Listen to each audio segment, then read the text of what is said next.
Hello everyone, welcome back. If you're after the latest gospel lick thing, maybe just keep scrolling, because today we're going to be talking about something for the people who don't have time to be Virgil Donati and quite frankly don't want to be. But they might still want to try and get some progress where they can. Before we go on, make sure you like the video and subscribe to the channel. That really helps a lot and I appreciate it. So practicing in front of the TV is something I've only actually started doing recently. Like people would talk about, oh, here's an exercise, you can just do it in front of the TV.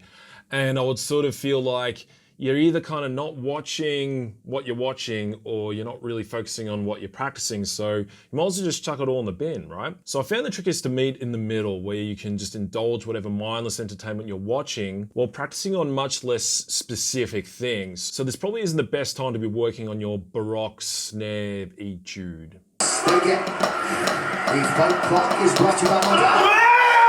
So if you're just going to noodle in front of the TV, you might as well set up the game so that you're going to get the most out of it. Now, obviously, this isn't a substitute for quality-focused practice, which, by the way, you can do with me in this video here. But here are 5 things that you can do while you're practicing in front of the TV. Single strokes. Obviously. Single strokes are fairly self-explanatory, useful for all kinds of things, different kinds of grooves, different kinds of fills. So versatile and dynamic.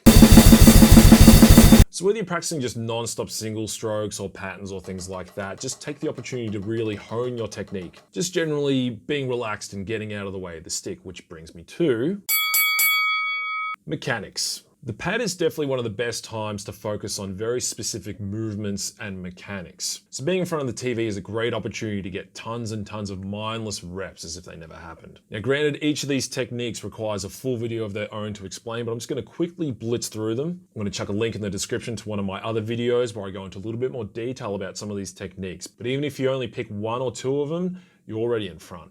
The free stroke, just bouncing up and down, getting out of the way. The trick is to make sure you're not lifting the stick back up again. Fingers, both together and individually. Just make sure your wrist and your arm are locked so that way the finger's the only thing doing the work. The molar technique, you can do groups of 3 or 4, but if you're more of a beginner, you could just focus on doing a very basic 2-for-1 kind of motion that'll help you with your hi-hat technique when you're playing rock beats and things like that. Also, just experiment with different angles and different movements. Like, as long as you're relaxed, just take the opportunity to find how different positions on the pad feel. Accents. Now this ties into mechanics, but I feel like developing accents is a world unto itself. Getting good, consistent, defined dynamics between your accents and your non-accents takes a ton of reps and a lot of patience and effort. Considering how often these get used, whether they're as fills or just ghost notes in your groove, take the opportunity to just jam on accents and really refine those dynamics. Double strokes. Another no-brainer, but even today I'm still refining the particulars of this technique. Once again, don't just sit there and blaze out the fastest rolls possible. Focus more on doing things with a really open and relaxed grip and getting a good quality sound. Now, there's a lot of different opinions out there on how to execute double strokes, but I think as long as you're focusing on executing 2 strokes in 1 hit in a really consistent way, you're on the right track. Once again, you can practice long or short rolls, but you could even combine it with your accent practice by doubling up on the non-accents. Would you have a look at that? Flams. Oh, so creative, yes. Flams, yes. The other rudiment that people think exists just so you can do this. However, turning my attention towards developing a better grasp on flams was a real turning point in developing my hand technique. Once you really start developing your flams and integrating them with other rudiments, it starts to demand quite a lot of your hand technique. So when you go and move on to do simpler things, you have such an incredible command on the instrument. So even if you don't even use these, I highly recommend practicing them.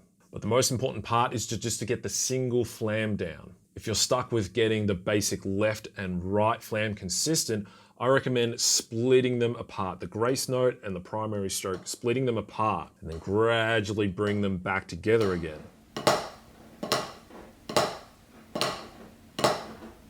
That was a little trick from my old teacher, David Jones. Please follow that man. He is an Australian drumming treasure.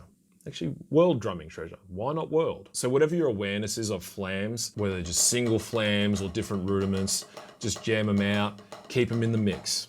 And that's it. So the last thing I'd recommend is just making sure you're keeping everything relaxed and moving through different tempos. That's the key. Don't just sit there and roast your forearms for hours on end. Otherwise, you're just gonna teach your hands to only do that. And things are gonna get real awkward if someone asks you to play a ballad. Why don't we try medium swing ballad?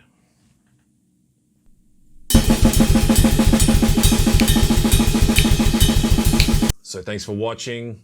And once again, if you enjoyed that, you can support this channel just by liking this video and subscribing and sharing it around.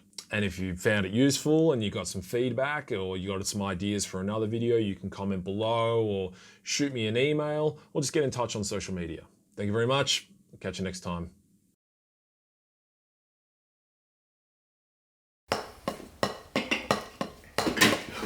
Oh, God.